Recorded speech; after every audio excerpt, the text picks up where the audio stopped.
বিদ্যালয় থেকে বেলপাড়া উচ্চ বিদ্যালয় থেকে জিপিএ পাস প্রাপ্ত বিজ্ঞান বিভাগের মাসুদ রকিকে তার অভিব্যক্তি ব্যক্ত করার জন্য আহ্বান জানাচ্ছি।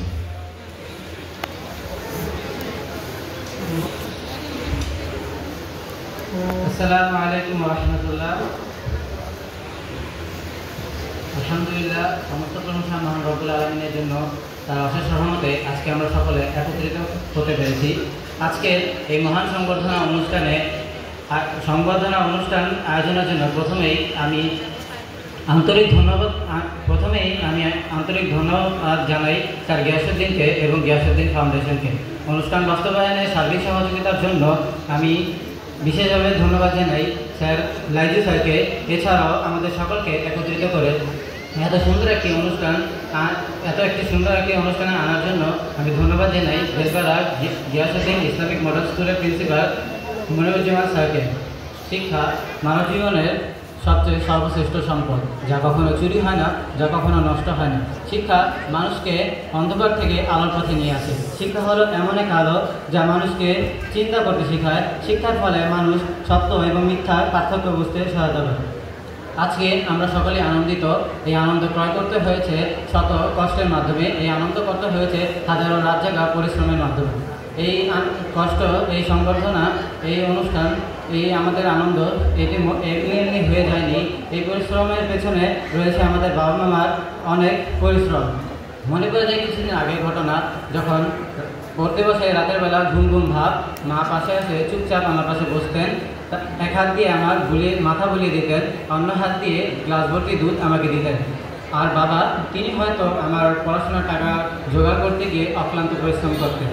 শত অভাবের মাঝেও বাবা মা তাদের রক্ত বিক্রি করে আমাদের পড়াশোনা করিয়েছেন। আজকে এই সফলতার পেছনে যদি সবচেয়ে বড় কারো অবদান থাকে, তাহলে সেই অবদান আমাদের বাবা মায়ের। যাই হোক, আমাদের মধ্যে এমন অনেক শিক্ষার্থী রয়েছে যারা কিনা আমাদের থেকে বেশি পরিশ্রম করেছে, কিন্তু ভাগ্য তাদের সাথে খেলা করেছে। তাদের জন্য বেদনা প্রকাশ করছি। তাদের উদ্দেশ্যে আমি বলতে চাই, আমরা অনেক বড় বড় বিজ্ঞানীর নাম শুনেছি। আমরা বিজ্ঞানী থমাস এডিসনের গল্প শুনেছি, যাকে নাকি বিদ্যালয় থেকে খারাপ শিক্ষার্থী হওয়ার জন্য বের করে দেওয়া হয়েছিল, কিন্তু পরবর্তীতে তিনি বৈদ্যুতিক বাতি আবিষ্কার করেন, যা মোটেও সহজ ছিল না। আমরা কিং রবার্ট ব্রুসের গল্প শুনেছি, যে নাকি 6 বার ফেল হয়েছে, কিন্তু 7ম বার আপ্রাণ চেষ্টা করে তার রাজ্যকে সে জয় করেছে। আমি এটাই বলবো যে একটা রেজাল্ট কখনো সব কিছু হতে পারে না, আমাদের চেষ্টা চালিয়ে যেতে হবে। তারা যদি পারে, আমরা কেন পারবো না? আমাদেরকে অবশ্যই পারতে হবে। আমাদের অবশ্যই সৃষ্টিকর্তার প্রিয় হতে হবে। তুমি যে ধর্মেরই হও না কেন, তুমি তোমার ধর্মকে জানবা, বুঝবা এবং শিখবা। তুমি যদি তোমার সৃষ্টিকর্তার প্রিয় হতে পারো, তুমি সকল কিছু করতে পারবা। যারা A+ পেয়েছো তাদের উদ্দেশ্যে আমি বলতে চাই, এখানে সব কিছু শেষ নয়। আমরা নিচের তলা থেকে উপরের তলায় ওঠার জন্য মাত্র কয়েকটি সিঁড়ি অতিক্রম করেছি। গন্তব্য এখনো অনেক দূর, আমাদেরকে অনেক দূর যেতে হবে।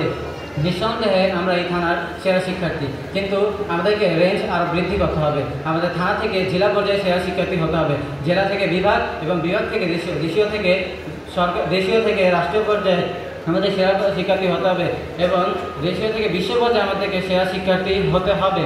আমরা আগামী বাংলাদেশের ভবিষ্যৎ, আমাদেরকে আমাদের বাংলাদেশকে রিপ্রেজেন্ট করতে হবে। আসসালামু আলাইকুম ওয়া রাহমাতুল্লাহ।